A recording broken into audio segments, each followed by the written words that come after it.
Welcome friends, नमस्कार दोस्तों। आज हम इस वीडियो में चर्चा करेंगे कि ईश्वर वाकई में होते हैं। अगर ईश्वर होते हैं, भगवान होते हैं, तो उनके होने का प्रमाण क्या है और ईश्वर कहाँ हैं, वो कहाँ पर रहते हैं। तो हम इस पर विस्तार से चर्चा करेंगे। देखिए, दो तरह के पक्ष हैं, दो तरह के मत हैं। एक कहते हैं कि भगवान हैं, आस्तिक, और दूसरा पक्ष है भगवान नहीं है, नास्तिक। दोनों के अपने अपने राय हैं, मत हैं, लेकिन अपनी जगह दोनों ही खुद को सही ठहराते हैं। और दोनों ही तरह के प्राणी यहाँ पर धरती पर पाए जाते हैं और दोनों ही तरह के लोग जीते हैं। हंसी खुशी भी होती है, सुख दुख सब रहता है। तो हम चर्चा करेंगे पहले मत पर, आस्तिक। ईश्वर हैं और उनके क्या मत रहते हैं खुद को प्रमाणित करने के लिए कि वाकई ईश्वर होते हैं। तो हम जानते हैं कि हमारे पास काफ़ी सारे भगवान अलग अलग धर्मों में उनके मत और उनको मानने वाले मौजूद हैं। तब हम यह देखेंगे कि ईश्वर एक हैं या ईश्वर बहुत से हैं, और फिर जो ये हम भगवान हैं जिन्हें हम मानते हैं मूर्तियों में रूप में, तस्वीरों के रूप में या वाणी के रूप में, ज्ञान में पूजा करते हैं, ये कौन है? क्या ये ईश्वर हैं? तो सभी शास्त्रों, ग्रंथों, धर्म ग्रंथों में यह लिखा गया है कि ये हमारे गुरुजन हैं, भगवान स्वरूप हैं, यानी कि भगवान को भगवान के राह तक ले जाने वाले।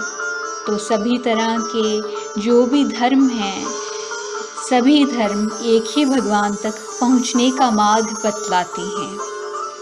हमें कौन सा धर्म सूट करता है, हमें कौन सा राह अच्छा लगता है, बात इस पर निर्भर करती है कि हम कौन सा राह अपनाना चाहते हैं। सभी राह अपनी अपनी जगह सही हैं, खुद को सही ठहराते हैं, बाकी हर एक की पसंद नापसंद रहती है। तो हम कह रहे थे कि ईश्वर है, आज इस पर विचार करेंगे। धर्म को मानने वाले लगभग सभी ही धर्म एक उदाहरण अवश्य दिया करते हैं कि मीठे का स्वाद अगर जानना हो तो मीठे को चखे बिना उसे पता नहीं लगता।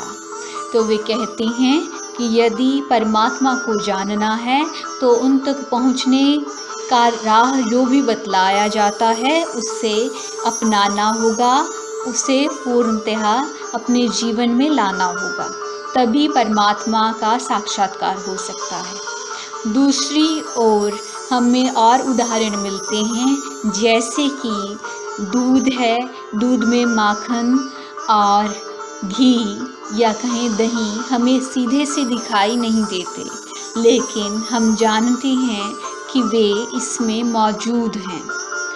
तो यह दूसरा उदाहरण जो लगभग सभी धर्मों में प्रचलित है, भले ही कोई भी धर्म हो, ये उदाहरण हमें सभी धर्मों में से प्राप्त होते हैं। अगला यह है कि ईश्वर है, तो ईश्वर की मौजूदगी लगभग इन्हीं उदाहरणों से जानी जा सकती है, यानी हम सीधे से नहीं जान सकते बल्कि इन भगवान स्वरूपों के जरिए, गुरुजनों के जरिए जान सकते हैं। ये धार्मिकों का मानना है। दूसरे, ईश्वर कहाँ है? धार्मिक मानते हैं कि ईश्वर सर्वत्र हैं, वे सर्व जगह पर हैं, सब समयों में हैं, हमेशा ही विद्यमान रहते हैं, वो भीतर भी हैं, बाहर भी हैं। तो यह लगभग सभी धर्मों की मान्यता है, और जो उस ईश्वर को के मार्ग को बताने वाले हैं वे स्वयं ईश्वर स्वरूप ही हो जाते हैं, क्योंकि वे उन्हीं में ध्यान मग्न रहा करते हैं। अगली बात, ईश्वर के होने का प्रमाण क्या है? क्या ईश्वर हमें अंदर से देखते हैं या बाहर से? कुछ लोग मानते हैं कि मालिक ऊपर है, ऊपर वाला सभी जानते हैं, ऊपर वाला सब जानता है। हमने यह लाइन तो अक्सर सुनी ही होगी। तो ऊपर वाले सब जानते हैं, यानी परमात्मा ऊपर कहीं बाहर हैं या फिर वे हमारे भीतर हैं। धर्म ग्रंथ कहते हैं कि परमात्मा कुछ ऐसे हैं, वे बाहर भी हैं, भीतर भी हैं। उन्हें समझा, उनका अनुभव वाणी, भजन, भक्ति के जरिए या जो भी मार्ग सभी धर्म अपनी अपनी तरह से बतलाते हैं, पहुंचा जा सकता है। बिल्कुल यह वैसे ही है जैसे कोई चौराहा हो और बीच में एक गोलाकार राह बना हो, तब उस तक पहुंचने का राह किसी भी राह से हो सकता है, चौराहे के किसी भी राह से, लेकिन हम पहुंचेंगे वहीं चाहे कोई भी राह अपना लें। तो हमने जाना अब तक ईश्वर इस तरह सर्वत्र विद्यमान है। धर्म कहते हैं कि ईश्वर बाहर भी हैं, भीतर भी हैं और ये सब रचना परमात्मा ईश्वर द्वारा रची गई है। उन्हीं को देवी देवताओं को भी उन्होंने ही रचा है, लेकिन वे ज्ञात केवल भक्ति या जो भी ज्ञान मार्ग बतलाए जाते हैं उनसे होते हैं। तो ईश्वर ने सूर्य, चंद्रमा, ब्रह्मांड, धरती और ना जाने कितने ही आकाश गंगा इत्यादि बनाए हैं। इसके साथ ही दूसरा मत है जो कहता है कि ईश्वर नहीं है। इस तरह के लोग भी हैं जो ईश्वर को नहीं मानते हैं। वे कहते हैं हमें जो भी दिख रहा है, कुदरत, प्रकृति यानी और ब्रह्मांड, धरती या बाह्य पदार्थ, यही सुख सुविधाएं, यही सच है। वे अपनी तरह से जीवन को जीते हैं, उनका अपना मत है, लेकिन हम जानते हैं कि दोनों ही मतों के लोग इस दुनिया में रहते हैं। वे अपनी तरह से जीवन यापन करते हैं, वे भी खाते पीते हैं, वे भी जीवन यापन करते हैं, वे भी पहनते हैं और अपने जीवन को जिया करते हैं। तो यह हमारी श्रद्धा, हमारी समझ, हमारे ज्ञान पर निर्भर करेगा कि हम जानेंगे, मानेंगे कि ईश्वर है कि नहीं है।